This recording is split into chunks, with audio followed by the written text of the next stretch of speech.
Kabar gembira bagi para pegawai negeri sipil atau PNS karena pemerintah akan meningkatkan tunjangan kinerja atau tukin ya. Nantinya gaji terendah yang dikantongi oleh PNS menjadi 9 juta rupiah. Rencananya peningkatan tunjangan ini akan diberikan kepada seluruh PNS di Indonesia pada tahun depan, di mana Kementerian Kemenpan RB mencatat ada 4,2 juta PNS di tanah air per tahun. Peningkatan tunjangan untuk PNS ini telah dibahas bersama dengan Kementerian Keuangan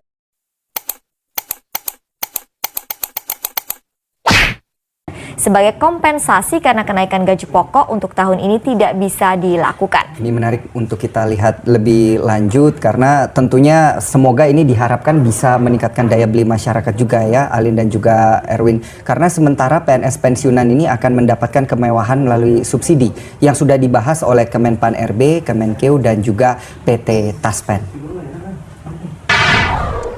Wah, ini Alin dan Erwin, ini rencana ini kalau kita lihat ini seperti rezeki nomplok ya, ini bagi khususnya bagi PNS. Tapi ingat, kebijakan penetapan penghasilan para pegawai sipil ini akan tetap bergantung pada kondisi keuangan negara. Ya, jadi perlu masih lagi berkontribusi maksimal untuk bisa mendorong ekonomi negara kita ya, agar cuannya juga bisa terasa langsung ke kantong para PNS. Balik lagi cuannya ke Anda semua. Dan memang ini ya, implementasi formula gaji PNS ini bakal digodok dengan lebih mendalam dan dilakukan tentu saja secara bertahap. Nanti diawali dengan proses perubahan sistem penggajian yang semula berbasis pangkat, golongan ruang, dan masa kerja menuju ke sistem penggajian yang berbasis pada harga jabatan. Nah, sementara itu untuk formula tunjangan PNS nanti akan disederhanakan juga sehingga nih cuma ada dua, yaitu tunjangan kinerja dan tunjangan kemahalan. Rumusan tunjangan kinerja akan berdasarkan pada capaian kinerja masing-masing PNS supaya adil ya kan. Yang work hard juga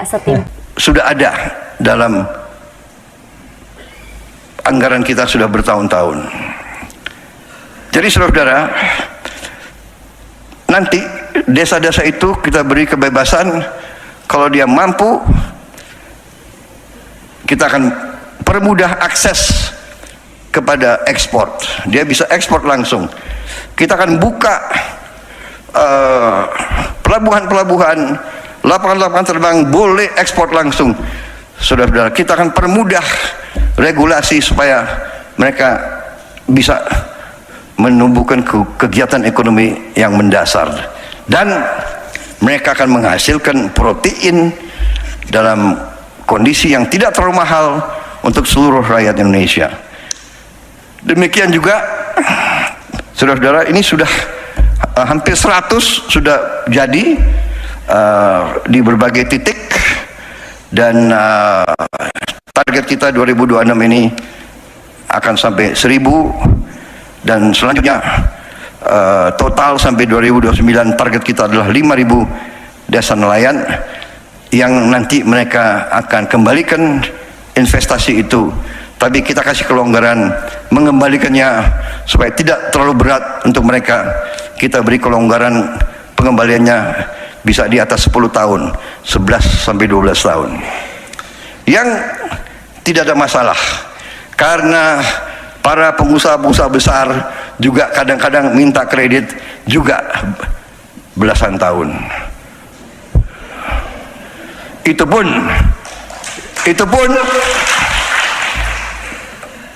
sering minta restrukturisasi. Ya kan? Saya ini sudah lama jadi orang Indonesia dan saya pernah jadi pengusaha juga, ya. Saya pun pernah minta restrukturisasi. Dengan kata lain lebih sederhana, minta belas kasihan perpanjangan untuk kembali. Benar atau tidak? Mana menteri-menteri pengusaha? Saudara-saudara, kalau pengusaha besar boleh dikasih apa itu? Haircut. Apalagi haircut lagi. Wenaknya sendiri, haircut. Masa nelayan-nelayan kita enggak kita berdayakan? Belum pernah mereka dapat kesempatan ini. Banyak yang nangis di pulau-pulau terpencil. Sekarang kita hadir, kita memberi harapan ke depan. Sama juga dengan Koperasi Merah Putih yang akan kita bangun dan sudah mulai sebentar lagi.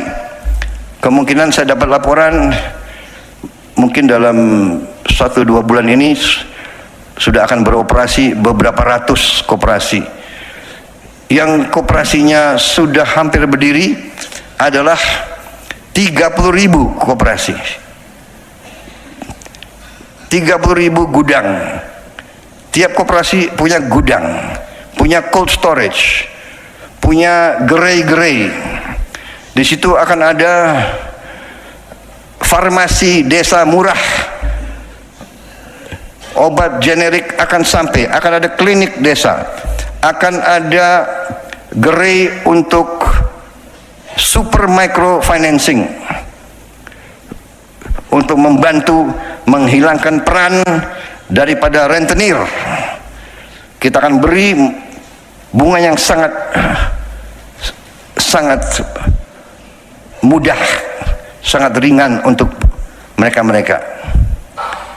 Semua barang subsidi akan punya akses, rakyat akan punya akses langsung, sehingga tidak ada penyelewengan, tidak ada kebocoran.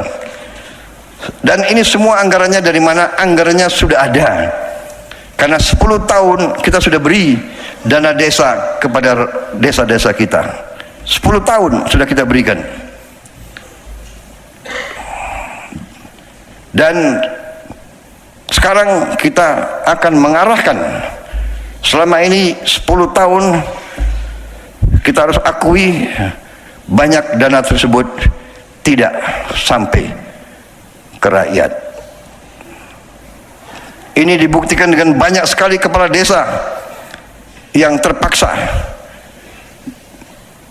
berhadapan dengan hukum karena tidak dapat pertanggungjawabkan dengan baik penggunaan dana tersebut. Saudara-saudara sekalian, dari ini semua, saudara-saudara, kita akan buktikan bahwa pertumbuhan ekonomi kita real, nyata, dan akan di atas sasaran yang kita tetapkan. Saudara-saudara sekalian, kita juga buktikan bahwa kita sekarang sudah swasembada beras. Kita menuju swasembada pangan.